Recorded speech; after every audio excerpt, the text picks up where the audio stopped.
Hello and welcome to the History of Bangalore. I am Ramjee Chandran, ready to present to you episode 51, and that's the penultimate episode of season 1. In the last episode, I presented you with a summary of some various thoughts and theories on the origins of the Vijayanagara Empire. And as I said, there are 11 options from which to pick your favorite. Whatever be the debates about its origins, there is no doubt that this once glorious empire ruled the south for centuries.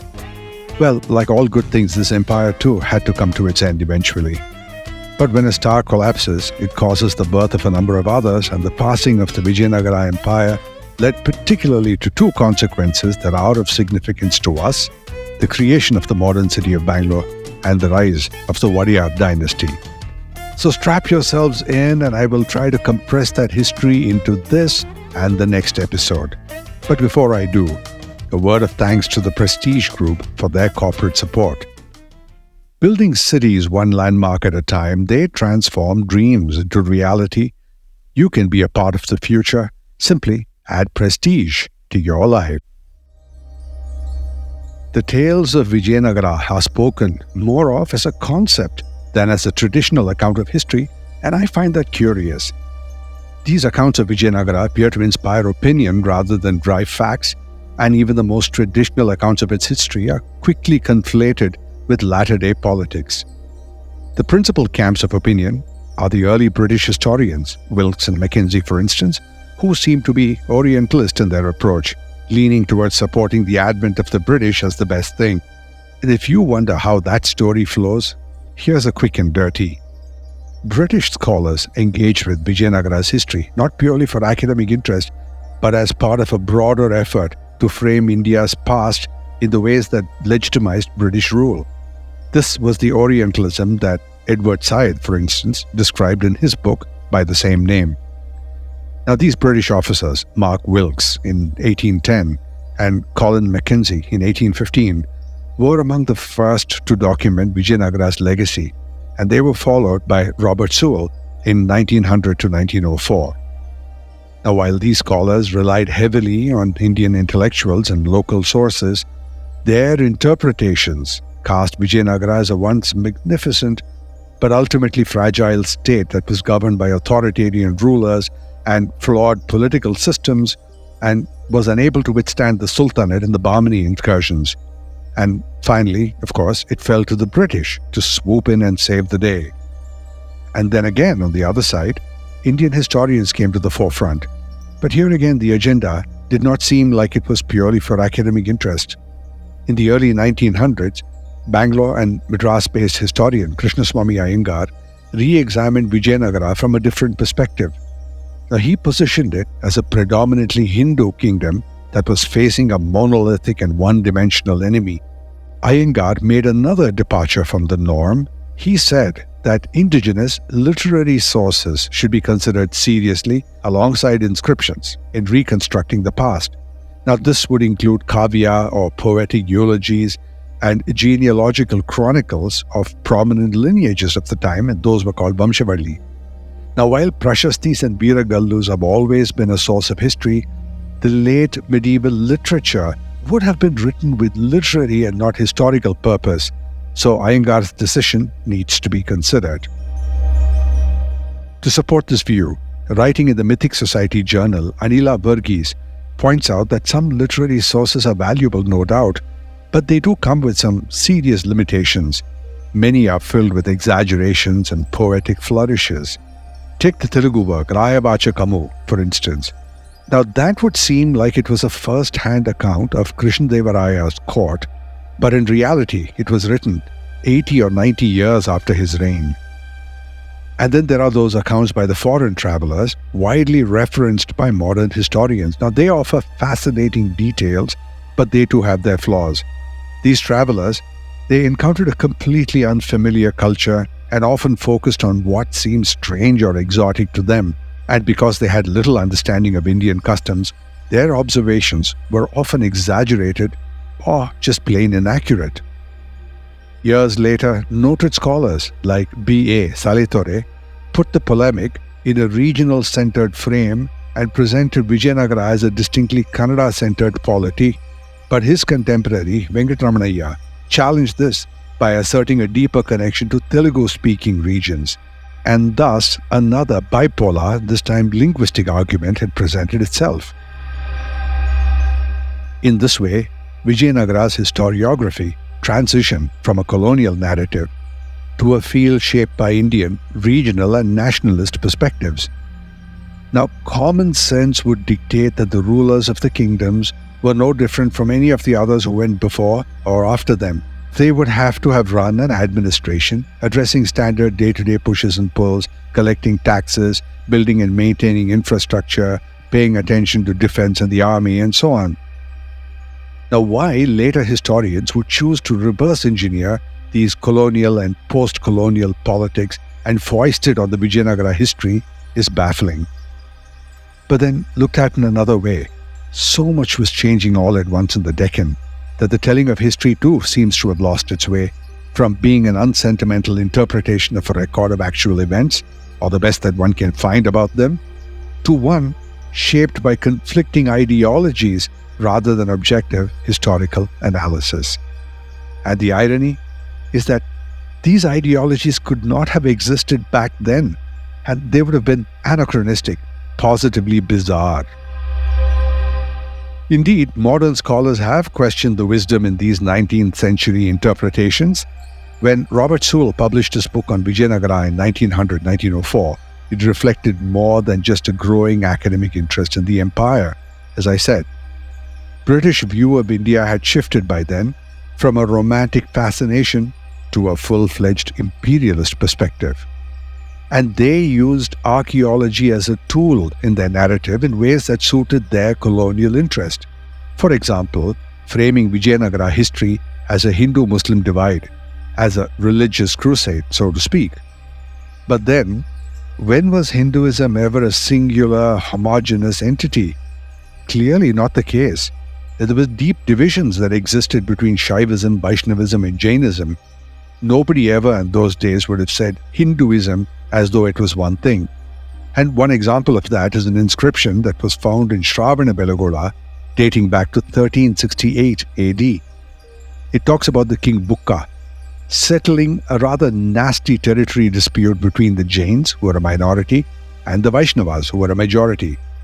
Now he did this by, and I quote, taking the hand of the Jainas and placing it in the hand of the Sri Vaishnavas, declaring that there was no difference between them.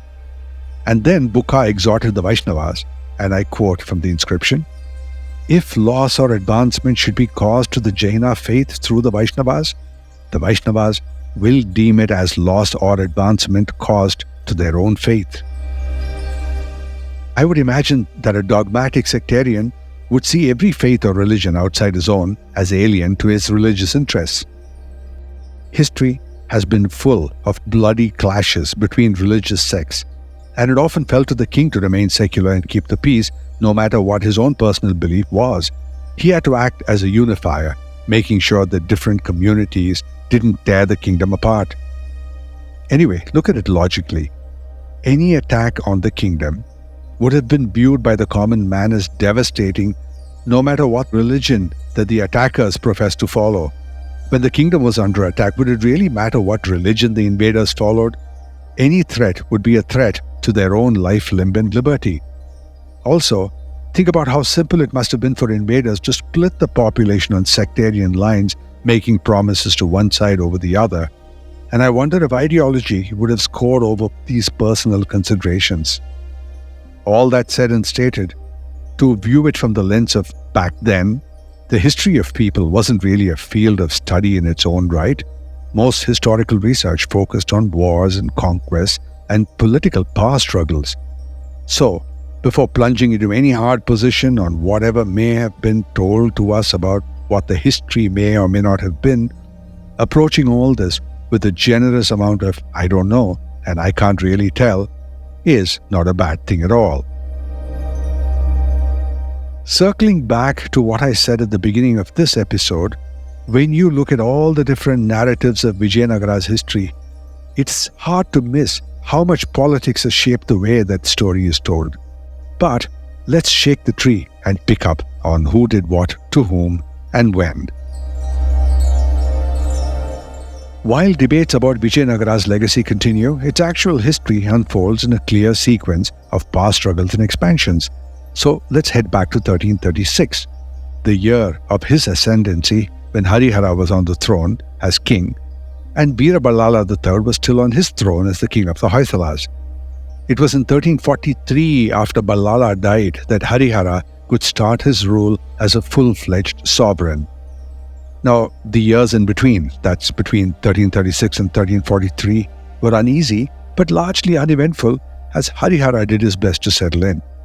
But when Ballala died, his son Ballala IV of Virupaksha was crowned king. The decline of the kingdom had already started a long time ago, and the young king was unable to hold it together. For one thing, before Ballala III was killed, he was fooled into parting with his entire wealth to Ghiyasuddin, who took the loot but did not spare his life. Now, Virupaksha ruled with an empty treasury and he was broke. This is usually when opportunists smell blood and the sharks circle the Hoysala kingdom. Harihara, for one, who had been for years trying to recruit Hoysala officers. Several feudatories joined Vijayanagara or declared independence, but the biggest blow to Virupaksha must have been the treachery of his cousin and key general Pallappa Dandanayaka, who deserted him to join Vijayanagara. And in 1346 AD, the Hoysala kingdom passed to Harihara and it became a part of Vijayanagara. And no one really knows what became of Virupaksha Ballala. He was never heard from again. The Vijayanagara acquisition spree carried on. In 1347, Banavasi fell to them, and by 1348, the Alupas had capitulated. And the weird thing is that all these acquisitions happened without the need for lengthy and expensive invasions, barring skirmishes and battles that were too insignificant to make it to the textbooks. And a large swath of the Deccan was now a part of the Vijayanagara Empire. It's time now for a commercial break, but when I come back, more about Vijayanagara and the rise of their nemesis, the Bahmani kingdoms, right after this. Maximum connectivity, maximum luxury, maximum lifestyle. Live your max at Prestige Raintree Park. Opulent residences nestled in 21 acres of breathtaking landscape with 1 lakh plus square feet of clubhouse, 3 swimming pools, and ample leisure and sports amenities. Experience exquisite living at Prestige Raintree Park in prime Whitefield with schools, offices, hospitals, and shopping malls just a hop away. Call 81399 81399 or visit prestigeconstructions.com to know more. RADA approved. Hi, I'm back, and let's get into more history. We are at the early stages of the Vijayanagara kingdom. Now, it is telling the ease with which Harihara went through the Deccan, mopping up everything from major kingdom to smaller principalities. And this supports what I said earlier, that after the fall of the great southern empires, the Deccan was simply there for the taking. It did not need much force or protracted war, but merely someone who saw that it could be done and who could muster up a good show of force. And Harihara and his brother Bukka, as the saying goes, were at the right place at the right time, and they were able to assert federal authority over the whole area. But while this was largely true of the south of the Deccan, there was another force building up in the north, and this was the Bahmani kingdom. Who were they? The Bahmani kingdom was born in the turbulent mid-14th century. It was a time when the Delhi Sultanate's grip on the Deccan was slipping, and this was during the time of Muhammad bin Tughlaq. Now, that's because Tughlaq himself was losing his grip, or maybe losing his mind. Now, soon after Tughlaq had infamously moved his capital from Delhi to Daulatabad, or Devagiri as it was called then, he embarked on a campaign towards Warangal in Andhra. But some sort of epidemic or pandemic hit, and he lost several troops. Then he himself got infected and nearly died. Leaving the campaign in charge of a general, he went back. But on the way, somewhere near the village of Karjani, he developed this violent toothache, and he lost one of his teeth, which he then ordered to be buried with pomp and ceremony. And if that was not enough, he ordered a huge tomb to be built over the buried tooth, a monument to his vanity and folly. The crumbling tomb of Tughlaq's tooth still stands on a hill in Karjani near the town of Beed, presently in Maharashtra. I will have the location and images of this tomb on my social media. Follow History of Bangalore to catch this.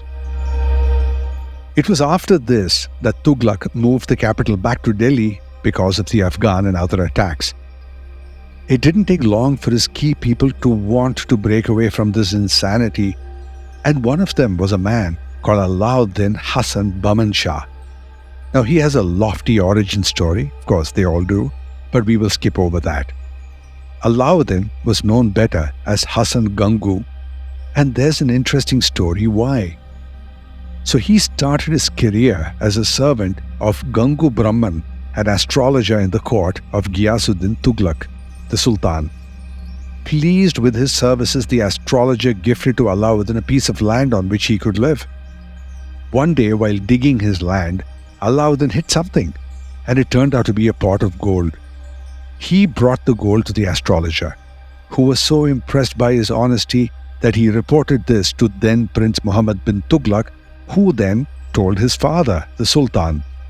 And the Sultan rewarded Alauddin for his honesty with a promotion to the rank of Amir-e-Sada, or commander of 100 men. That would be similar to a centurion in the Roman army. Now, this astrologer, Gangu Brahman, who had seen a bright future in Alauddin's horoscope, advised him to add Gangu to his name to benefit him, and thus he became Alauddin Gangu. And this was the man who broke away from Muhammad bin Tughlaq and declared independence and formed the Bahmani Sultanate. Some say that Bahman is merely a corruption of Brahman, Gangu's first master. Nonetheless, on the 3rd of August 1347, he deposed the existing Sultanate forces and formed the new Bahmani Sultanate and took the name Sultan Abu Muzaffar Alauddin Bahman Shah, fulfilling his old master, the astrologer's prediction. This theory was challenged by other historians, of course it was, but why let opinion and analysis get in the way of a good story of the rise of a Turkish servant who was inspired by a Brahmin astrologer in the court of a Delhi Sultan and named an empire after the Brahmin? Almost immediately after 1347, the troubles began between the Bahmani and the Vijayanagara kingdoms. The first casualty was that Alauddin Bahmani arrested the northward sweep of Harihara and established a boundary that would define the contentious relationship between the two kingdoms for centuries. By 1356, Bukka had taken over from Harihara because Harihara was childless and Bukka was now the king. Since Harihara had completely set up the kingdom, Bukka was able to move forward rapidly without many administrative worries. The battles with the Bahmanis continued for the domination of that fertile region of the Raichur Doab, lying between the Krishna and the Tungabhadra rivers. This territory was vital for agriculture, it was also vital for trade, and it fueled an endless cycle of conflicts between the two kingdoms that kept escalating in scope and in volume. Alauddin Bahmani died in 1358. His successors flew the flag and things proceeded according to a predictable script. Now, while the Bahmanis focused on the areas around and to the north of the Tungabhadra, Bukka took over more of the south. He defeated Arcot in 1360 and annexed the Madurai Sultanate in 1371. The last one actually was a victory by Bukka's son Kampanna. The south now belonged to Vijayanagara. And as an aside, this led some historians like Vasundhara Filiosa to say that calling it the Vijayanagara kingdom was a misnomer and the whole south should be called the Karnataka kingdom with its capital at Vijayanagara. There have been opinions on the subject. Whatever it was called, Bukka ruled the roost. The kings of Malabar and Ceylon paid tribute to him. In 1374, he famously sent a diplomatic mission to the Ming court in China. That would be the hallmark of someone acting like an emperor. In the Bahmani kingdom, Alauddin's son Muhammad Shah I had ascended the throne, and there followed a curious peace, or at least a cessation of hostilities, between Bukka and Muhammad Shah, where each sent ambassadors to the other's court.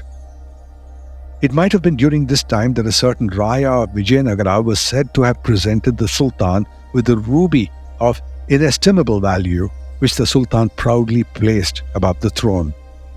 But peace was not in anyone's destiny. The Bahmanis found out that their gold and silver coins were being melted down in huge numbers by the Hindus of the Vijayanagara and Warangal. In response, they captured and executed several merchants. And then there's the story of the insult to Vijayanagara and a battle that resulted from the bottom of a bottle. One evening, as Muhammad Shah basked in the joy of music and wine, musicians sang verses by Amir Khusro praising the kings with festivity. There was music. Overcome with joy and delight, the Sultan ordered his minister to issue a draft for their reward and said it should be paid from the treasury of the Raya of Vijayanagara. This is a bit like the United States saying that they will build a wall but Mexico has to pay for it. Now the minister, thinking that it was said on a drunken whim, did nothing about it. But the next day the Sultan asked him, "Have you done it?"